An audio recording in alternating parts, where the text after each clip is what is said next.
नमस्कार विद्यार्थी मित्रांनो, पढ़ाई से दोस्ती या आपल्या यूट्यूब चॅनलवर सर्वांचं स्वागत आहे. इयत्ता 10वी संरक्षण शास्त्र या विषयाला आपण सुरुवात केलेली आहे. त्यामधलं प्रकरण दुसरं अंतर्गत सुरक्षा याबद्दल आपण अभ्यासत आहोत मित्रांनो. तर या प्रकरणामध्ये आपण काही संकल्पना बघितल्या होत्या. कशाप्रकारे एका विशिष्ट देशासाठी त्या देशाचा प्रदेश, त्या देशाचं सार्वभौमत्व आणि स्वातंत्र्य यांचं रक्षण करणं हे त्या देशाच्या सुरक्षाविषयक धोरणाचा पाया असतं, मूलभूत तत्व असतं, हे आपण बघितलं होतं. तर ह्या गोष्टींचं संरक्षण करताना प्रदेश सार्वभौमत्व आणि स्वातंत्र्य तर याबरोबरच आपल्याला काही धोके, काही आव्हाने आणि काही बदल यांनाही सामोरं जावं लागतं. आणि असे वेगवेगळे सुरक्षा संदर्भातील धोके, आव्हाने आणि बदल यांच्याबद्दल आपण चर्चा केलेली मित्रांनो. तर यामध्ये आपण भारतासमोरील काही अंतर्गत सुरक्षाविषयक धोके यांबद्दल माहिती घेतली. त्यामध्ये आपण जम्मू काश्मीरमधील सीमेपलीकडील दहशतवाद, बरोबर? तर याबद्दल आपण माहिती घेतली. त्यानंतर काही क्षेत्रातील डाव्या उग्रवादी अतिरेकी कारवाया, तेलंगणा चळवळ, नक्षलबारी चळवळ याबद्दल आपण बघितलं. त्यानंतर मित्रांनो आपण दहशतवादी चळवळींबद्दल चर्चा केली. भारतामध्ये आपल्याला माहिती आहे की वेगवेगळे दहशतवादी हल्ले झालेत. काही फुटीरतावादी गट आपल्या देशामध्ये असतात, तर ते गट हे दहशतवादाला प्रोत्साहन देण्याचं काम करतात आणि या दहशतवादामुळे आपल्या देशाच्या आर्थिक, सामाजिक विकासाला खीळ बसते. तर त्यामुळे या दहशतवादाबद्दल सुद्धा आपण माहिती घेतलेली आहे आणि आज आपण माहिती घेणार आहोत मित्रांनो, भारताच्या ईशान्येकडील भागात असणारा सीमापार दहशतवाद, बरोबर? तर भारताची ईशान्येकडील 7 सिस्टर स्टेट्स ज्याला आपण म्हणतो, तर ती राज्य आपणा सर्वांना माहीत असतील. या ठिकाणी तुम्ही बघू शकता मित्रांनो, हा आहे आपला भारताचा नकाशा, बरोबर? तर या ठिकाणी सर्व सीमारेषांबद्दल माहिती दिलेली तुम्ही बघू शकता. तर ही जी सीमा आहे आपली, भारत, चीन आणि भारत म्यानमार आणि भारत बांगलादेश, तर ह्या 3 देशांनी आपली ही जी नॉर्थ ईस्टर्न्स म्हणजेच ईशान्य भारताचा हा जो काही प्रदेश आहे, तर या प्रदेशातील वेगवेगळ्या राज्यांसोबत सीमा आहे, बरोबर? तुम्ही या ठिकाणी बघू शकता भारत-भूटान सीमा 699 किलोमीटर आहे, बरोबर? भारत-चीन सीमा या ठिकाणी सिक्कीमजवळ पण आहे आणि अरुणाचल प्रदेश ज्याला नेफासुद्धा म्हटलं जातं. North eastern frontier province, okay.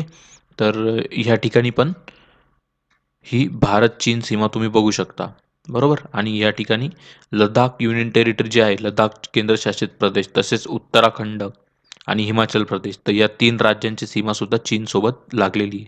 तर ही संपूर्ण चीनसोबत असणारी सीमा किती आहे आपली टोटल? 3,488 किलोमीटर एवढी सीमा आहे मित्रांनो ही. आणि भारत-म्यानमार दरम्यान 1,643 किलोमीटरची ही सीमा आहे. आणि हा जो प्रदेश मित्रांनो डोंगराळ प्रदेश आहे. या ठिकाणी खूप साऱ्या छोट्या-मोठ्या टेकड्या आहेत, व्हॅलीज आहेत आणि त्यामुळे खूप दुर्गम असा हा परिसर आहे. या ठिकाणी खूप घनदाट वृक्ष आढळतात, घनदाट वने आढळतात आणि त्यामुळे ह्या ज्या लोकांचं एक युनिक कल्चर, त्यांचं जे काही त्यांची भाषा, त्यांची सभ्यता, त्यांचं रहन यामुळे ते थोडेसे वेगळे आहेत हे लोक. बाकी नॉर्मल इंडियनपेक्षा त्यांची एक युनिक कल्चर असल्यामुळे त्यांच्यामध्ये एक थोडीशी अशी युनिकनेसची भावना आहे आणि त्यामुळे काय होतं, की बऱ्याचदा सरकारी यंत्रणांना या क्षेत्रामध्ये काम करणं थोडंसं अवघड होतं. आपण ज्या काही सरकारी सुविधा अनुभवतो, त्या या लोकांना व्यवस्थित मिळत नाही आणि आर्थिक विकास न झाल्यामुळे या क्षेत्रामध्ये काही ठिकाणी एक बंडखोर काही गट आहेत, ते सेपरेटिस्ट गट म्हणून या ठिकाणी ॲक्ट करतात आणि या ठिकाणी वेगळ्या देशांची ती मागणी करतात. जसं की ग्रेटर नागालँड. हे नागालँडचे जे काही नागा लोक आहे, जे काही सरकारविरोधी काम करणार आहेत, तर त्यांचं म्हणणं आहे की आम्हाला आमचं स्वतंत्र नागालँड हे राष्ट्र हवं. काही ठिकाणी गोरखालँड, बोडोलँड, तर अशा प्रकारे वेगवेगळे छोटे-छोटे गट आहेत की त्यांना त्यांचं स्वतंत्र अस्तित्व हवं आहे. तर अशा प्रकारच्या काही कारवाया, राष्ट्रविरोधी कारवाया या ठिकाणी होत असतात आणि चीनचा या गोष्टींना पाठिंबा असतो. या लोकांना शस्त्र पुरवण्याचं काम चीन करतो, बरोबर? तर ही जी काही अंतर्गत अशांती आहे, तर या संदर्भात सुद्धा आपल्याला काही आव्हानांना सामोरं जावं लागतं. टेंगो चार्ली नावाचा एक चित्रपट आहे, तो तुम्ही बघितला असेल मित्रांनो. त्यामध्ये जी काही ऑपरेशन दाखवली, ती या नॉर्थ ईस्टर्न रिजनमधलीच दाखवली. तर नक्की बघा, तुम्ही बघितला नसेल तर तुम्हाला एक क्लिअर कट आयडिया येईल, कशाप्रकारे भारतीय सैन्य या नॉर्थ ईस्टर्न स्टेट म्हणजे ईशान्य भारतामध्ये वेगवेगळ्या फुटीरतावादी गटांसोबत लढतंय, बरोबर? तर आजच्या या व्हिडिओ सेशनमध्ये आपण बघणार आहोत मित्रांनो, ईशान्य भारतातील सीमापार दहशतवाद. तत्पूर्वी आपण काही दहशतवादी कारवायांबद्दल जाणून घेऊया, बरोबर? आपण दहशतवाद म्हणजे काय ते बघितलेलं आहे मागच्या व्हिडिओ सेशनमध्ये. जर तुम्ही ते व्हिडिओ सेशन बघितलं नसेल तर नक्की बघा. त्यावेळेस आपण हे सुद्धा डिस्कशन केलेलं आहे, की आंतरराष्ट्रीय पातळीवर दहशतवादी हल्ल्यांची उदाहरणे. तर वेगवेगळ्या देशांमध्ये वेगवेगळे दहशतवादी हल्ले झालेत. तर त्याबद्दल आपण एक धावता आढावा घेतला होता. अमेरिकेमध्ये 9/11 ला जो हल्ला झाला होता, म्हणजेच 11 सप्टेंबर 2001 रोजी न्यूयॉर्कमधील वर्ल्ड ट्रेड सेंटर या ठिकाणी हल्ला झाला होता. त्यानंतर ओसामा बिन लादेनला अमेरिकेने पाकिस्तानमध्ये घुसून त्या ओबाटाबादमधनं उचलून त्याला ठार केलं होतं, बरोबर? तर ही गोष्ट आपल्याला माहिती आहे. त्यानंतर 2015 साली बाली, इंडोनेशियामध्ये हल्ला झाला होता. 2015 सालीच परत फ्रान्समध्ये सुद्धा हल्ला झाला होता. आत्ता पण रिसेंटली काही महिन्यांपूर्वी फ्रान्समध्ये अतिरेकी हल्ले झालेले आपल्याला दिसून आलेत, बरोबर? त्यानंतर न्यूझीलंडमध्ये पण बघा एका मॉस्कमध्ये आपल्याला हल्ला झालेला दिसून आला.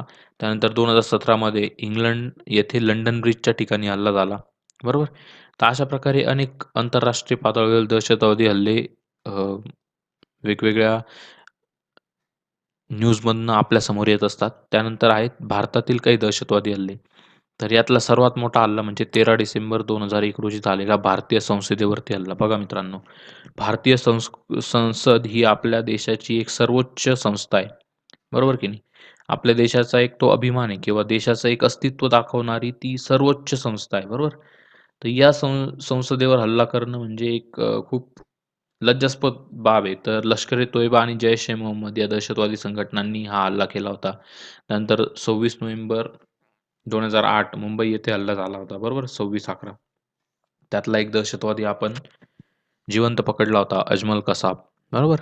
त्याच्यावरचा खटला प्रसिद्ध आहे. त्याच्यावरती एक मूव्ही पण आला आहे. तुम्ही बघितला नसेल नक्की बघा. त्यातनं तुम्हाला एक क्लिअर कट आयडिया येईल, की अंतर्गत सुरक्षा ही किती अवघड आहे. एक वेळ बाह्य सुरक्षा सोपी आहे. म्हणजे काय, की समोर ज्यावेळेस शत्रू दिसतो ना, तर त्यावेळेस त्याच्याशी लढणं सोपं आहे. परंतु अंतर्गत सुरक्षा ही अशी गोष्ट आहे ना, की शत्रू दिसत नाही आपल्याला. अदृश्य शत्रूसोबत आपल्याला लढावं लागतं.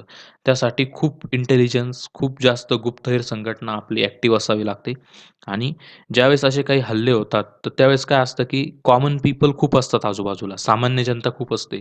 त्यांना हानी न होता या दहशतवाद्यांना टिपणं किंवा हे दहशतवादी हल्ले निकामी करणं, हे सुरक्षा दलांसमोरचं खूप मोठं आव्हान असतं मित्रांनो.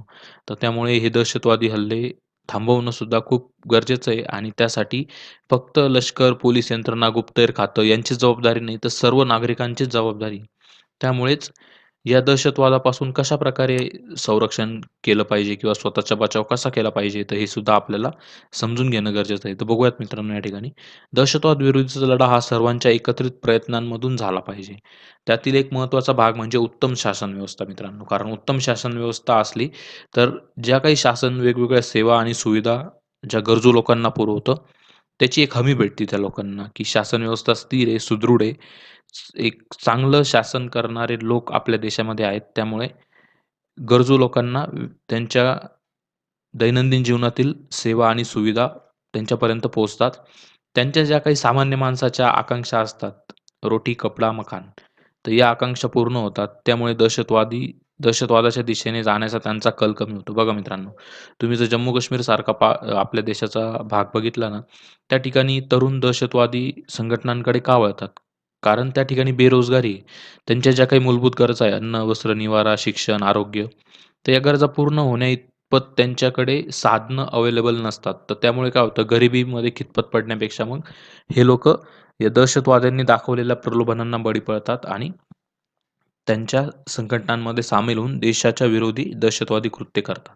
तर आपल्याला हा दहशतवादाचा समूळ नायनाट करायचा असेल ना, तर आपल्या देशातली गरिबी जी आहे ती पहिली कमी करावी लागेल. बरोबर?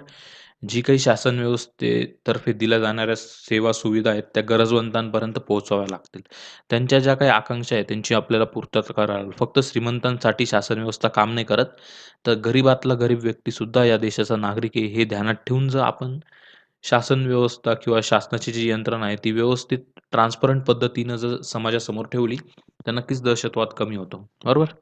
जो भ्रष्टाचार आहे या संस्थेमधला, तो कमी केला, तरी पण दहशतवादाला आपण आळा घालू शकतो. तर गुप्तहेर खाते आणि कायद्याची अंमलबजावणी करणाऱ्या यंत्रणांनी दहशतवादी हल्ल्यांचा आधीच अंदाज घ्यावा आणि ते शोधून काढून त्यांचा पाठपुरावा म्हणून हल्ले घडण्यापूर्वीच ते नष्ट करण्याचा प्रयत्न आपण केला पाहिजे. तुम्ही हॉलिडे मूव्ही बघितली असेल, अक्षय कुमार बघा, कशाप्रकारे ते इंटेलिजन्स गॅदर करतो. आणि कशाप्रकारे मुंबईमधील त्या 12 ठिकाणी होणाऱ्या हल्ल्यांना तो निकामी करतो, हे आपण त्या मूव्हीमध्ये बघितलंय. तर अशाच प्रकारची आपली गुप्तहेर यंत्रणा जर असेल मित्रांनो, तर नक्कीच ते हल्ले होण्याच्या पूर्वीच आपल्याला त्याची माहिती भेटून आपण ते हल्ले निकामी करू शकतो आणि असं अनेकदा केलेलं पण आहे भारतामध्ये आपल्या गुप्तहेर संघटनेने. बरोबर? कोणत्याही प्रकारच्या दहशतवादी कृत्यांना पाठिंबा मिळणार नाही, यासाठी नागरी समाजाने सुद्धा मित्रांनो प्रयत्न करणं गरजेचं आहे. बघा, सर्वसामान्यांमध्ये अशा धोक्यांसंबंधी व ते कसे हाताळावे यासंबंधी जागरूकता निर्माण करणे सुद्धा आवश्यक आहे.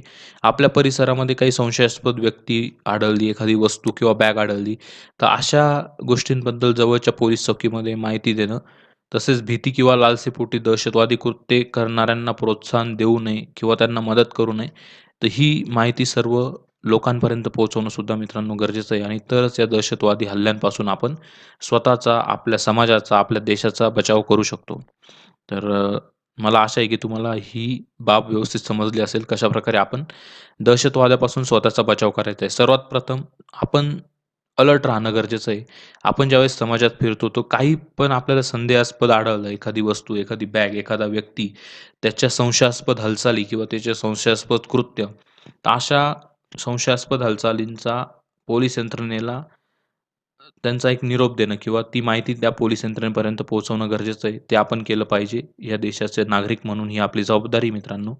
त्यानंतर जे काही आपल्या देशातले पीडित लोक आहे किंवा जे गरिबीमध्ये जगणारे लोक आहे, त्यांच्याबद्दल सहानुभूती ठेवून त्यांच्यापर्यंत सरकारी योजनांची माहिती पुरवणं किंवा सरकारी प्रयत्नांचा लाभ त्यांच्यापर्यंत पोहोचवणं ही सुद्धा आपली जबाबदारी. जेणेकरून ही जी काही गरीब लोकं आहेत, ही दहशतवादी संघटनांकडे आकर्षिली जाणार नाहीत. तर ह्या प्रकारे आपल्याला काम करणं गरजेचं आहे किंवा भविष्यात तुम्ही केव्हा एखादे सरकारी अधिकारी बनाल किंवा तुम्ही कोणत्याही क्षेत्रात काम कराल, तर ते काम उत्तम रीतीने करणं, भ्रष्टाचार विरहित करणं, हे सुद्धा या दहशतवाद रोखण्यामागचं खूप मोठं एक साधन आहे मित्रांनो. कारण हा जो काही भ्रष्टाचाराचा पैसा आहे, हा एक अशा वृत्तीच्या लोकांकडे जातो, ते दहशतवादाला खतपाणी घालतात. तर त्यामुळे भ्रष्टाचार रोखणं, एक चांगली सुदृढ शासन संस्था आपल्या देशामध्ये निर्माण करणं, ही सुद्धा एक महत्त्वाची गरज आहे दहशतवाद रोखण्यासाठी आणि ती आपण करू शकतो मतदानाद्वारे, बरोबर? तर ह्या गोष्टी तुम्ही ध्यानात ठेवा मित्रांनो. तुमच्या काही शंका असतील तर नक्कीच तुम्ही विचारू शकतात. तुम्हाला सेशन आवडल्यास नक्की लाईक करा, तुमच्या मित्रांसोबत शेअर करा आणि आपल्या चॅनलला सबस्क्राईब करायला अजिबात विसरू नका.